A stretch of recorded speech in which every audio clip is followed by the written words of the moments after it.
Da sind wir wieder und wir müssen jetzt auf Englisch umschalten, denn ich habe die Nicole hier.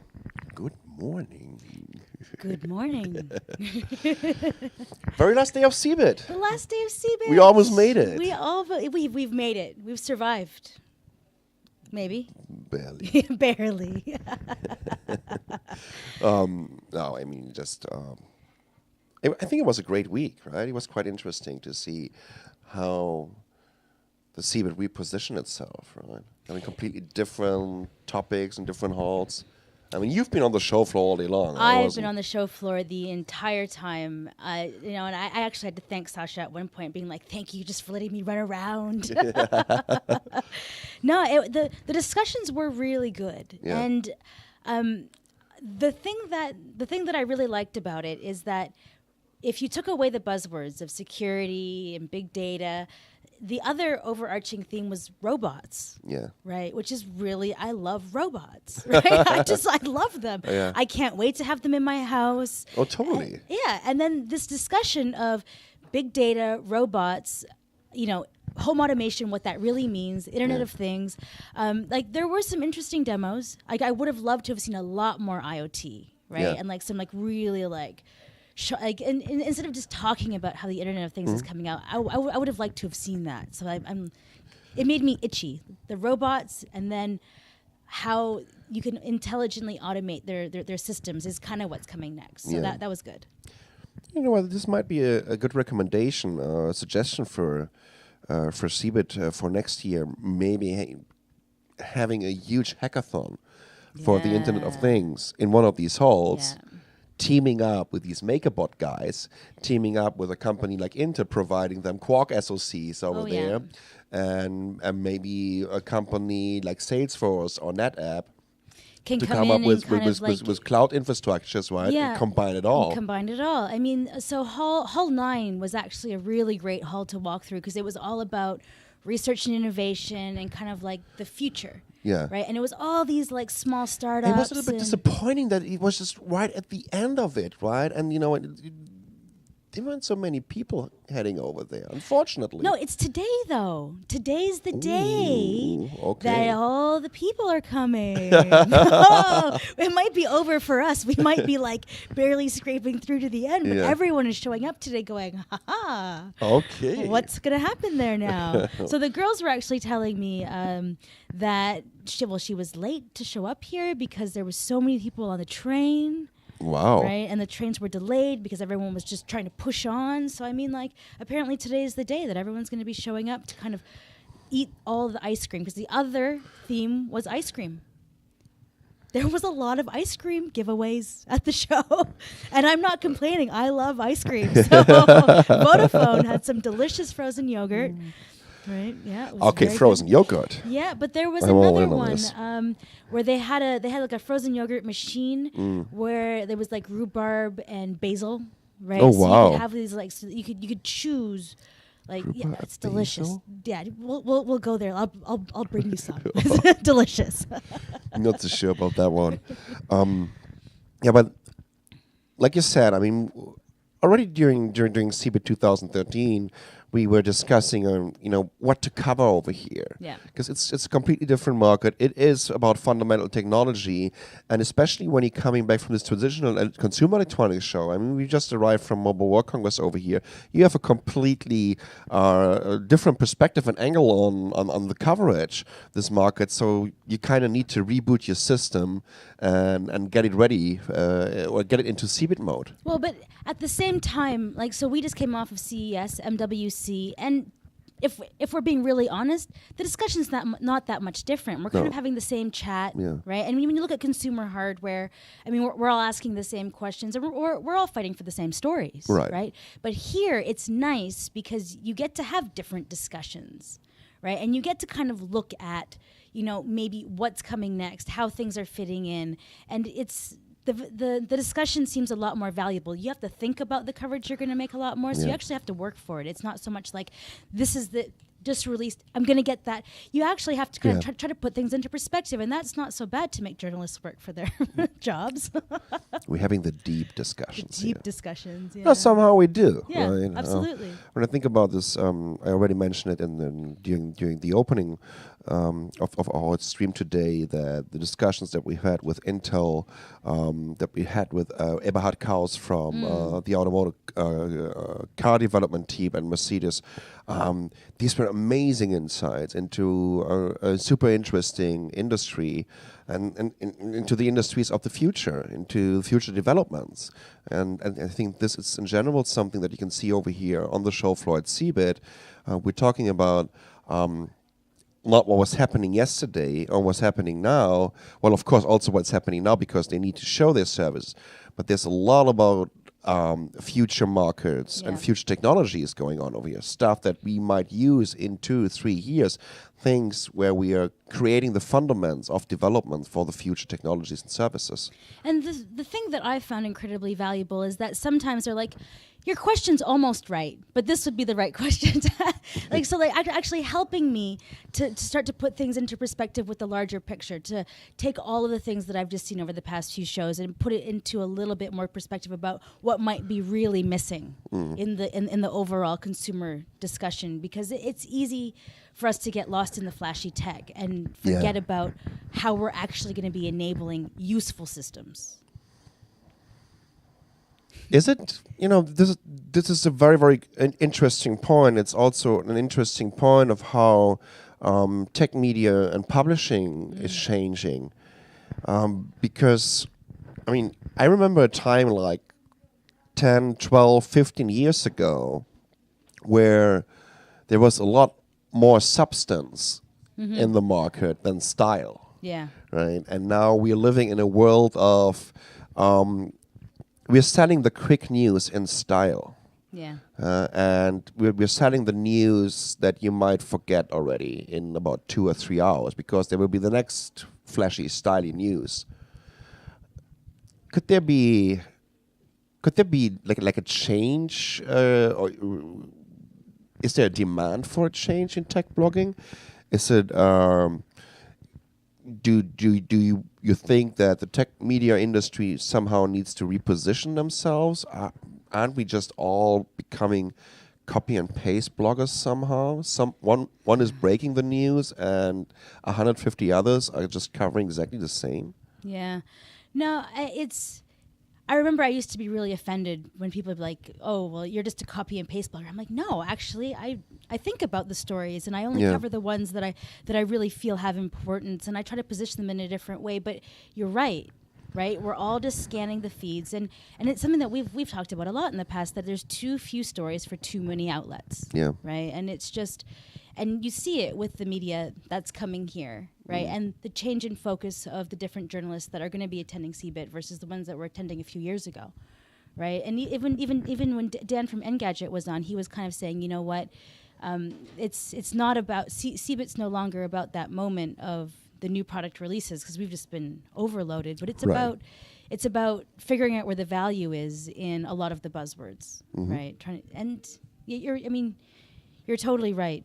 There's too few stories for too many outlets, and maybe CeBIT is that, element of change in the way that journalists have to look at positioning the news, maybe thinking about it. They may be thinking about it. They should maybe think. Or is that asking too much? No, I really like this kind of bridge that you're building in between CeBIT and journalism, and really digging for the news and doing researches, and this kind of substance over style attitude, which I'm really missing. And you know what? It's also happening to us. When you're doing a show like MWC, where you are sometimes shooting like 20, 30 videos a day, but it is what it is, right? You're only getting your hands on time for a couple of minutes. And if we don't do it, if we don't chase the same stories that everyone else is chasing, then everyone will be like, well, why didn't you do that? And then somehow our coverage is less valuable. And so you just have to run that race. And that doesn't really allow for the freedom to really come up with something cool. Yeah. And that's unfortunate. Plus, it's only like a couple of days. and you have to focus on the blue chips and on the premium OEMs of this market, because those are the guys that are important. They're setting the big numbers. Those are the ones with the big shows, with the big marketing budgets. It is a little bit like somehow one for the big money, right? Yeah. It's sometimes really hard for a new startup and for a new, small, innovative, flexible team to kind of, get noticed at all. Yeah. It's just like the big ones, they have more and more money, they're getting more and more coverage each and every year, and it's getting harder and harder for the smaller ones to really get a foothold. Well, no, and then plus it's also that, like, a few years ago when, like say MWC, it was just the two of us, right, this year. Well, we had Anjay, but I mean, and then a few years ago, it was still just the two of us, right? And our coverage didn't exactly change that much, but I think what has changed is that we're more of a business now, as well as trying to be the people who are creating something really valuable and trying to find those cool stories. And we have to take meetings, right? And we have to spend our time not only running around to all the different press conferences, we have to also spend time taking different meetings that maybe aren't about hands-on. They're not about breaking news, but they're about a valuable discussion. And it would be nice, like you've been saying, I'm kind of building that bridge a little bit between CeBIT and maybe a deeper news story, but we don't have that time at MWC. No. Right, we don't have that time to have those valuable chats and to take the time to and to find people that are just open to having those chats, because at MWC and CES you're so busy just running around. They're all stressed out, prioritize, and hungover. Yeah. They're so hungover. I don't know how many meetings I've sat in at CES and I'm not hungover, and I'm sitting there going, oh my God, if I could just video you for how painful it is for me to talk to you in this moment, watching you deal with how you've become after too many drinks last night, Yeah. And I'm not saying that there's not some good parties here at CeBIT, because we had a really good time at Salesforce, but somehow the bar is raised in Barcelona and in Las Vegas. I mean, these are just big party towns. Yeah, absolutely. So, I mean, what's next for CeBIT? Do you think that this new concept of going all enterprise, even though that I'm not sure what changed compared to last year. Well, there are definitely two halls that completely changed. Well, we have this Code N hall. You've been in there together with Joyce. I think that was absolutely stunning, right? Yeah. Getting 50 international startups in here, having an amazing hall, an amazing booth that is also kind of visualizing big data. I totally love this concept, right? Having a little stage to pitch it. It just looks really, really cool, right? And I think even companies like Salesforce, one of our sponsors, was sponsoring them. And then we've had the Hall 6 with Space D and with the MakerBot guys, and of course also with this kind of UK booth, because it's a partner country of this year's CeBIT. But at the end of the day, we still have pretty much the same exhibitors over here, like last year. Kinda? Pretty much. I mean, one of the things that I thought maybe should have been upped a little bit is some of the guys have pulled back on the scale, right? Like HP is a huge service provider for enterprise. I mean, it's really their core competency, and their booth is tiny. Yeah. It's really quite small. Yeah. Right. So I mean, like, you're right. In a way, a lot of the exhibitors haven't changed, but a few of the ones that I was just like, I wanted to go see them. And they maybe didn't have all their portfolio there. They only had a couple of things that they were highlighting. So, yeah, the scale changed a little bit for some. Yeah. Well, absolutely. Yeah. It's going to be interesting because we will have the final interview slot with the senior vice president of CeBIT. And we will talk about this repositioning and how they communicated it, and if it worked out, not only for the exhibitors, which are their customers first of all, the visitors, of course, and I mean, even for CeBIT itself, right? They need to be happy about their product. To really back it up in the proper way and support it, and with all their passion and being proud of it, which in my opinion they can. It looked great. Yeah, no, I totally agree. And the one thing that did catch me off guard was because I know that there was a refocusing in on enterprise. I was surprised how many young people there were here. Yeah. Right, there still were a lot of young people. So free tickets. Free tickets, but even without the free tickets, but talking to them. I mean, Joyce did that interview, and then I ended up talking to a few others because the grass was so green and the beer was so cold and the sun was really shining. So I mean, I took some time to talk to a lot of different people about what they thought about the show, and I don't know if it was just that the weather was so great, but it really sounds like people just really wanted to check out. Like job wise, what was out there? Yeah. Right. What globally does the landscape look like? And a lot of these kids and not even kids, like young professionals, were going around the halls just getting a nice snapshot of what it might be like to try to get work in Latvia. Yeah. That was an interesting one. I'm like, what are you doing at the Latvia booth? He's like, oh, I'm seeing what the job market's like there. And I was like, really? Actually, Latvia is beautiful. Yeah, I would love to go visit Latvia as well. So he was kind of saying that, and like the more and more I talked to people about like young people that I couldn't quite figure out, what they were doing here. You know what? It's actually happening right now. I remember a time where I grew up at an age in Germany where no one was actually considering going abroad, and abroad means already going into the next big city, basically. Seriously. I think this changed a lot, and also a show and an event like CeBIT is responsible, in my opinion, to kind of give you new perspectives and open your horizon a little bit for this European market and even for the global market. And I mean, Europe was getting bigger in the last years, and there's a huge demand in those countries for good educated professionals and young professionals. Do you know one of the things that I found quite interesting about talking? I was talking to I can't remember where he was from. I think he might have been from England. Maybe a little bit telling about his comment, but he was asking me, like, globally, which conference should I be looking at? I'm focused on embedded, right? And I'm like, well, Embedded World was just a few weeks ago here in Germany. Yeah. And he goes, you know what? It's too much Germany in 1 month, right? But then we started, but then we started talking about the position of the different conferences, right? And it's perfect, right? Even next year, the way MWC and CeBIT are lining up, you have time to deal with your content. You have time to deal with your leads. Like if you're a big telco and or a big company, even like Intel or any of these big guys, you need time to A, prepare for the next conference, and B, deal with what you just did, right? So I think the timing between MWC and CeBIT's quite good, but then CeBIT's, with its new enterprise focus, needs to also look at maybe Embedded World and people who don't want too much Germany in their lives. I'm okay with it. I like Germany.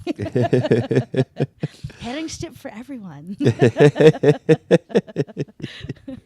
Oh my God, that's too funny.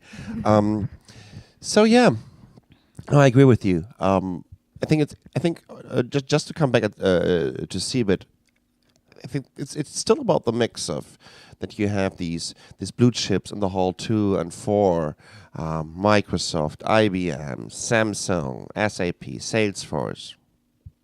Who else? IBM. I said already IBM, didn't I? IBM's in there. I took a selfie with Watson this morning. Oh wow! Yeah. No, but I think that you're definitely onto something with what you said earlier about having a hackathon or maybe some sort of like event that brings the blue chips down to the startups, because CodeN was a really good example of this, but to have something that's immediately accessible, that's a little more transparent, just for the interactive nature of it, I think would be something that would be hugely beneficial. Yeah, I mean, because I actually learned about how Salesforce would fit into startups here at CeBIT, right? And I never would have had the time for that at any other show. But they fit perfectly. Yeah. And it's really nice to see the way that the startups are looking to engage with them. And like when you listen to the discussions, they're very practical about how logistically things can roll out. Yeah. And that's refreshing. Oh, absolutely. Nicole, we are going to have some more videos ready that you guys were shooting. Because in about an hour, we're going to have a talk with Holly from Intel. We're going to talk about the Intel magazine, which is a kind of combination of tech and lifestyle on the corporate blog. It's going to be quite interesting. And well, until then, we will just take a look at what you guys were producing yesterday and the day before. All the stuff that we haven't shown so far. Und das bedeutet für euch, wir sind so in etwa 5 Minuten wieder zurück. Wir gehen eben ganz kurz in die Werbung rein und dann seht ihr noch mal ordentlich Content, den wir auf dem Showfloor gemacht haben. Und ich sage bis gleich.